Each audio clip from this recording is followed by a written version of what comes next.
प्रश्नों से रूबरू कराते हैं। आशा और उम्मीद है आपके लिए यह बेहतर साबित होगा। तो आइए आगाज करते हैं पहले प्रश्न। पहला प्रश्न है, एक वस्तु का अंकित मूल्य कहते हैं छपे हुए मूल्य को।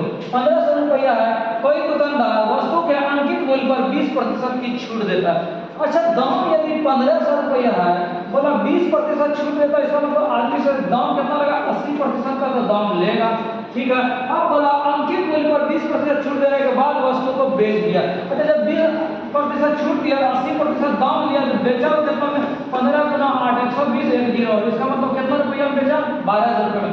अब कहानी का यदि वस्तु का क्रय मूल्य मतलब खरीद मूल्य जो है 900 कितना रुपया हो, 91 रुपया हो, तो बोला लाभ कितना होगा, 991 रुपया खरीद था, 1200 रुपया हम बेच दिए, इसका मतलब हम फायदा कितना कमाए, 991 से 9 रुपया और होता है 1200 रुपया और बढ़ गया कितना, 1200। जिस ऑप्शन में आपका 209 है वही आपका क्या हो गया आंसर। अभाज्य संख्याओं का औसत क्या होगा, आपको जानना होगा। सबसे पहले अभाज्य संख्या किसको कहते हैं, तो बोलो वैसा संख्या जिसका केवल 2 गुणनखंड हो उसको क्या कहते हैं, अभाज्य संख्या। जैसे एक किस संख्या से कटेगा, एक विभाज्य संख्या है, नहीं नभाज्य तो अभाज्य। 2 1 से विभाजित होगा, 2 से होगा। 3 1 से होगा, 3 से विभाजित। 4 1 से, 2 से और 4 से। कहने का मतलब वैसा संख्या जिसका केवल 2 गुणनखंड हो, तो ये हो जाएगा, ये हो जाएगा, 4 होगा, नहीं होगा। तो बोला 5 को अभाज्य संख्या लेना है, तो शुरू वाला 5 अभाज्य संख्या क्या क्या मिलेगा, 2 3 5 7 9 होगा, नहीं होगा, 11 होगा। बोला शुरू वाला 5 को अभाज्य संख्या लीजिए और इसका औसत, तो सबको क्या करना है, जोड़ देना है और 5 संख्या का 5 से डिवाइड। 11 7 18 2 20 3 23 5 कितना, 28/5। इसका यदि भाग देंगे आप तो 25 25 5 पॉइंट कितना 6। जिस ऑप्शन में आपका 5.6 है वही आपका क्या हो गया, आंसर हो गया। ब्याज की दर से 20 वर्षों में किसी धनराशि का 4 गुना हो जाएगा। यदि मिश्र धन 4 गुना हो जाए, आपको हम ट्रिक सिखाएंगे क्या, जितना गुना हो जाए उतना -1। तो 4 गुना था तो 3 गुना 100 बटे आपके पास टाइम दिया हुआ था 20 20 5 100, इसका मतलब 5 गुना 3 कितना 5%। यही आपका क्या हो गया, आंसर हो गया। आप इसको दूसरे माध्यम से भी बना सकते हैं। क्वेश्चन बोला कोई राशि जो है 4 गुना हो जाता है, इसका मतलब यदि P पैसा था कि बढ़ के कितना गुना हो गया, 4 गुना हो गया। P जो जितना बढ़ा 3P बढ़ गया, नहीं आपका ब्याज हो गया। तो आपको क्या निकालना था, बोला दर निकालना। हम जानते हैं ब्याज गुना 100 बटे मूलधन गुना कितना समय। P कैंसिल 20 5 100 तो 5 दिया कितना 15। तो दोनों ऑप्शन से आपका कितना हो गया 15%। एक को 160 किलोमीटर की दूरी तय करने में B की तुलना में 8 घंटा अधिक समय लगता है। यदि A अपनी चाल को 2 गुना करता है तो उसी दूरी को तय करने में B की तुलना में 3 घंटा अधिक समय लगता है। तो बोला B का चाल निकालिए। ऐसा करते हैं हम, इसमें जब 160 किलोमीटर का हम चारों ऑप्शन को हम ट्राई करेंगे तो बनेगा। ऐसा करते हैं हम सबसे पहले ट्राई करते हैं जो 108 से डिवाइड होने वाला। यदि ये ऑप्शन हो जाएगा तो दूसरे को चेक करेंगे, नहीं होगा तो यदि हो गया तो हम देखते हैं पहला ऑप्शन को ही ट्राई करते हैं। ऑप्शन बोला 160 से डिवाइड होने वाला 80 किलोमीटर प्रति घंटा। यदि हम B का चाल ऑप्शन से लेके 80 किलोमीटर प्रति घंटा करते हैं, ऑप्शन से लेके चलने का मकसद हो जाए जितना बात है सारा बात मेरा मैच कर जाए। तो बोला 80 किलोमीटर तक, बोला A को 160 किलोमीटर की तय करने में B से 8 घंटा दे, तो B को कितना टाइम लगेगा, 160 बटे 80, इसका मतलब कितना घंटा लगेगा 2 घंटा। जब B को 2 घंटा लग गया तो A को कितना घंटा लगेगा, तो बोला A को जो है B से 8 घंटा ज्यादा कि 2 घंटा की कितना घंटा 10 घंटा। अच्छा, जब A को 10 घंटा टाइम लगा 160 किलोमीटर तो A का चाल क्या हो जाएगा, तो A का चाल दूरी बटे टाइम लगा था 10 घंटा, तो कितना स्पीड हो जाएगा 16 किलोमीटर प्रति घंटा। आगे बात करते हैं। आगे बोला A अपनी चाल को 2 गुना कर देता। अभी A का चाल 16 किलोमीटर प्रति घंटा, बोला 2 गुना करता, इसका मतलब A का चाल कितना 16 दूनी 32 किलोमीटर प्रति घंटा। अब होना चाहिए बोला B से जो है 3 घंटा अधिक लगता है। तो 160 किलोमीटर जाना था, 32 के स्पीड से चला तो कितना घंटा लगेगा 5 घंटा। अब बोला क्या ये 3 घंटा अधिक था, यहाँ B को लग रहा था 2 घंटा, A को जब 2 गुना चाल दिया तो 5 घंटा लग गया, तो कितना घंटा अधिक लग गया 3 घंटा अधिक। जितना बात का मेरा सारा बात मैच कर गया, इसीलिए मेरा ऑप्शन क्या हो गया C हो गया। नेक्स्ट प्रश्न है, एक कमीज का अंकित मूल्य 50 रुपया, यदि वह 45 रुपये में उपलब्ध थी तो किस दर से छूट दिया गया। अच्छा, 50 रुपये का सामान था 45 में दिया तो छूट कितना 5 रुपया, तो बोला छूट प्रतिशत निकालना है, आराम से छूट गुना 100 बटे जितना प्रिंट है वो कर देंगे। छूट मेरा 5 रुपया, 5 गुना 100 बटे स्टार्टिंग प्राइस कितना 50, तो 50 दूनी 100, इसका मतलब 5 दूनी कितना 10%, जिसमें ऑप्शन में है 10%, वही आपका क्या हो गया आंसर हो गया। आगे चलो, आगे क्वेश्चन है 15% वार्षिक साधारण ब्याज की दर पर एक निश्चित राशि पर 2 वर्ष बाद 13,650 रुपया की राशि हो जाती है। समान अर्धवार्षिक चक्रवृद्धि ब्याज पर वही राशि 1 वर्ष के बाद कितनी हो जाएगी? क्या क्या कहानी का बोला, 15% वार्षिक ब्याज की दर से 2 वर्ष में 13,650 रुपया हो जाता है। अच्छा, साधारण ब्याज की दर से इसका मतलब ये मिश्रधन दिया होता, आपको मिश्रधन बताए थे, मूलधन का मतलब 100% और ब्याज का मतलब 80%, तो आर का मान 15, टी का मान कितना 2, तो 15 दूनी 30, या 30% ब्याज हो गया, तो मिश्रधन कितना 130%, और क्वेश्चन का कहना था 130% का वैल्यू कितना 13,650।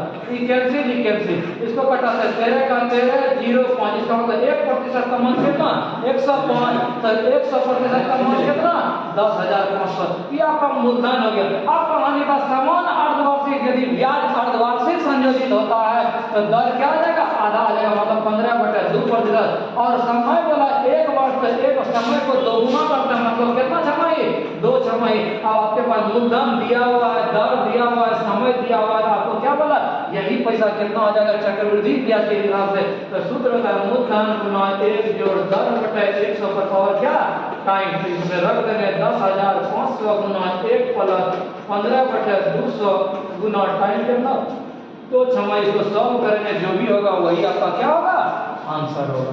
ए, बी और सी के बीच 31,866 रुपया की राशि इस प्रकार विभाजित किया गया, ए और भाग ए और बी, बोला ए और बी का अनुपात जो है 9 अनुपात कितना है 8 है, और बोला ए और सी का अनुपात जो है 4 अनुपात कितना है बी 5 है। अब मामला कहाँ फंस रहा था, ए का यहाँ दिया हुआ था 9 के रेशियो में, और यहाँ था ए का रेशियो किस रेशियो में 4 के रेशियो में, तो दोनों बराबर कैसे होगा, तो ऐसा करता है इसको हम 4 से गुना कर देते हैं, इसको कितना से 9 से, इससे फायदा क्या होगा मेरा ए बी सी का रेशियो निकल जाएगा। ए का रेशियो कितना 9 गुना 4 कितना 36, बी का वैल्यू कितना 8 गुना 4 कितना 32, और सी का वैल्यू कितना 9 चौके 36, यहाँ ए हो गया, और 9 बचे कितना 45। अब आपको जो क्वेश्चन बोला है उसका आराम से निकाल सकते, बोला बी का भाग कितना, तो बी किस रेशियो में 32, तो बोला बी का निकालना है तो 32 बटा टोटल कितना 6 2 8 5 13 का 3, बाकी 3 1 4 7 4 कितना 11 गुना टोटल अमाउंट कितना 31,866। इसको सॉल्व करेंगे जो भी होगा वही आपका क्या हो जाएगा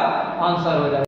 12 है, प्रत्येक संख्या में 2 घटा दिए जाए। आपको हम बताए थे कि यदि प्रत्येक संख्या का औसत और हर एक संख्या में कम कर दिया जाए, इस औसत में भी कमी हो जाएगा, औसत कितना 10। यदि आपको 5% बनाना है तो 6 संख्या का औसत 12 है, तो टोटल 6 संख्या का कितना 62 बात है। अब बोला प्रत्येक संख्या में 2 घटा दिया जाए, 6 का संख्या तो 2 घटा दिए, तो 6 दूनी कितना कम कर दिए 12, तो रिजल्ट कितना 60, संख्या क्या को 6 को इससे डिवाइड कर दिए कितना 10। आपको दोनों तरीका में जो पसंद हो उस ढंग से क्या करें बनाएं। नेक्स्ट प्रश्न है, साधारण ब्याज की प्रतिवर्ष किस प्रतिशत की दर से एक निश्चित धनराशि 8 वर्षों में दोगुनी हो जाएगी? जितना गुनी हो जाए उतना -1 करना, इसका मतलब क्या 2 गुनी हो रहा था तो 2 - 1 गुना कितना 100 बटे समय दिया हुआ, समय से क्या कर देंगे भाग कर देंगे, आपका क्या निकल जाएगा टाइम निकल जाएगा। तो 2 में 1 घटा 1 गुना 100 बटे कितना 8, 4 गुनी 8 25 टके 100, 25 बटे 2 मतलब कितना 12.25। इसको यदि बाय प्रोसेस बनाना है उससे भी आप बना सकते हैं। मूलधन माने पी, बोला क्या बोला 8 वर्ष में 2 गुनी से पी कितना हो जाता है 2p, तो साधारण ब्याज कितना p बढ़ गया, तो आपको क्या निकालना था दर, तो दर का सूत्र ब्याज गुना 100 बटे मूलधन गुना समय, p कैंसिल 4 गुनी 8 25 रुपए कितना 100, 25 बाय 2 इसका मतलब कितना 12.5 आंसर। नेक्स्ट प्रश्न है आपके लिए, 2 क्रमांक सम संख्या का योगफल 10 है, बड़ी सम संख्या क्या होगी? आप ऑप्शन से भी बना सकता है, कैसे जब बड़ी संख्या बोला तो 9 कभी बड़ी संख्या नहीं हो सकता है, अब बच गया 18 4 और कितना 6, बोला 2 संख्या का योगफल 10 होना चाहिए, तो बोला बड़ा संख्या 18 कभी नहीं हो सकता है। अब मामला फंस गया 6 और कितना 4 का, बोला दोनों का जोड़ कितना होना चाहिए 10, यदि बड़ा को 6 लेते हैं तो छोटा कितना हो गया 4, दोनों का जोड़ कितना 10। इसको इसीलिए नहीं लेंगे, यदि बड़ा संख्या को 4 ले लेंगे तो छोटा 6 हो जाएगा, ऐसा संभव है नहीं। तो ऑप्शन आपका क्या हो गया, सी हो गया। आप ऑप्शन से भी बना, बाय क्वेश्चन भी बना सकते हैं। पहला सम संख्या x, दूसरा सम संख्या कितना x + 2, बोला दोनों का योगफल 10 है, इसका मतलब x + 2 इक्वल टू कितना 10। तो 2x बराबर 8, तो x का मान कितना 4। जब x का मान 4 हो गया तो बोला आपको बड़ा संख्या निकालना है, तो एगो संख्या x, दूसरा x प्लस कितना 2, तो 4 + 2 बराबर कितना 6। जिस ऑप्शन में आपका 6 है वही आपका क्या हो गया, आंसर हो गया। आगे चलो, आगे क्वेश्चन है आपके लिए, एक मिश्रण में 20% लोहा है, 38% रेत है और शेष कांच है। बोला कांच की कुल मात्रा 168 ग्राम है। क्या क्या करते हैं, जब 100% में 20 लोहा निकल गया, 38 रेत निकल गया, तो 100 में 20 और 38 58 निकल गया, तो इसके लिए कितना प्रतिशत बचा, 42%। और इस 42% का वैल्यू बोला कितना 168। इसको कैंसिल किए 4 बार में 1% का वैल्यू कितना 4, मतलब मिश्रण की कुल मात्रा 1% का वैल्यू 4, 100% का मात्रा कितना 400 ग्राम, आंसर। आगे चलो, आगे क्वेश्चन है, एक लड़के को किसी संख्या को 53 से गुना करने के लिए कहा गया, गलती से उस संख्या को 35 से गुना कर दिया, उसका उत्तर 1206 कम आ गया। अच्छा, यदि कोई संख्या को x मानते हैं, बोला 53 से गुना करता तो उसका रिजल्ट कितना था 53 है, लेकिन वो कर दिया कितना से गुना 35 से, तो उसका कितना हो जाएगा रिजल्ट 35 है। बोला दोनों में अंतर कितना हो गया 1206, इसका जो अंतर था वो हो गया कितना 1206। तो 53x को 35x घटाया कितना 18x बराबर कितना 1206। कटेगा कटाते 9 दूनी 18, 603 और कटेगा और घटाते हैं 9 चौकी 54, बाकी कितना 54, 6 पर 7 63, 9 से कितना 63। जिस ऑप्शन में आपका कितना 67 है वही आपका क्या हो गया, आंसर हो गया।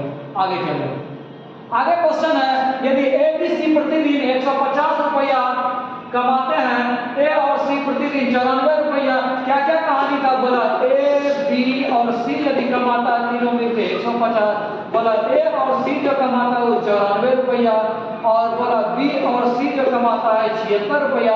आपको सी का अमाउंट निकालना है, सी कितना कमाता है। तो आगे में से अच्छा ए और सी का दिया होता है, यदि ए और सी का जगह में यहाँ 94 रख दें तो आपका बी का मान निकल जाएगा कितना 150 में 94 घटा दिए थे 6, इधर 5, बी का वैल्यू कितना 56। अच्छा, यहाँ बी प्लस सी दिया हो, यदि ए प्लस बी प्लस सी में इसको घटा देते हैं, आपका ए का मान निकल जाएगा कितना 150 में 76 को घटा देते हैं कितना 74। अब जब ए का मान मालूम, बी का मान मालूम, इसमें यदि आप रख देंगे तो क्या निकल जाएगा आपका सी का मान, तो सी का वैल्यू कितना 150 माइनस 56 माइनस कितना 74, तो कितना हो गया 150 माइनस 6 और 4 कितना हो गया 0, 5, 7, 12, 1 13, 150 में 130 घट गया कितना 20 रुपया, आंसर। आगे चलो, आगे क्वेश्चन है आपके लिए, x plus x minus y plus 2x minus 4y का सही विकल्प क्या होगा। ये तो जोड़ने के लिए था, x प्लस 2x कितना 3x माइनस यहाँ माइनस y यहाँ 4y कितना माइनस 5y, हो गया आपका आंसर 3x माइनस कितना 5y। जिस ऑप्शन में आपको 3x माइनस 5y है वही आपका क्या हो गया आंसर। उसके विकर्ण 10 सेंटीमीटर और 20 सेंटीमीटर है, तो उसका क्षेत्रफल क्या होगा। आपको सूत्र याद रहेगा क्षेत्रमिति का, आप क्वेश्चन आराम से बनाएंगे। समचतुर्भुज का क्षेत्रफल होता है 1/2 गुना पहला विकर्ण गुना दूसरा विकर्ण। ये 10 से कट गया, 10 गुना 10 कितना 100। जिस ऑप्शन में आपका 100 है वही आपका क्या हो गया आंसर। नेक्स्ट प्रश्न है, एक रेलगाड़ी एक खंभे को 15 सेकंड में पार करती है, एक रेलगाड़ी की चाल 36 किलोमीटर प्रति घंटा है, लंबाई क्या होगा।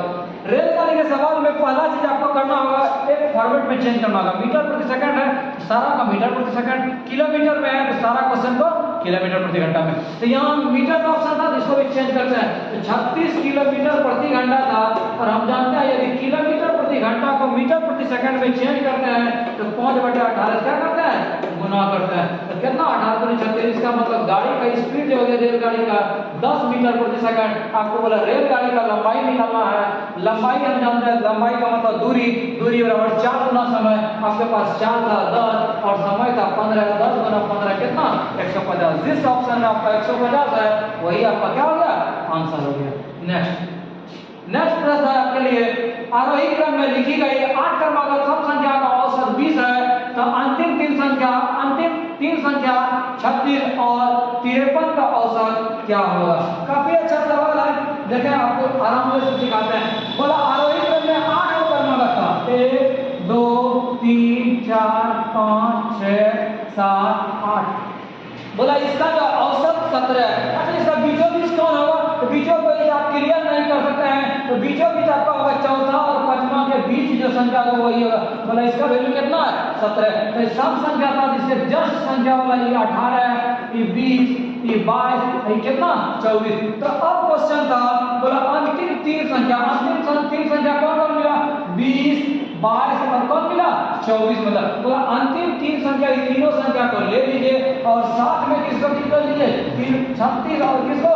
53 को। बोला तो ये 5 संख्या बच गए, हो गया। पांचों संख्या का औसत निकालना है तो 5 20 जोड़ 22 जोड़ 24 जोड़ 36 जोड़ 53 बटे 5 संख्या हो गया, बटे कितना? 5। यही आपका क्या हो गया?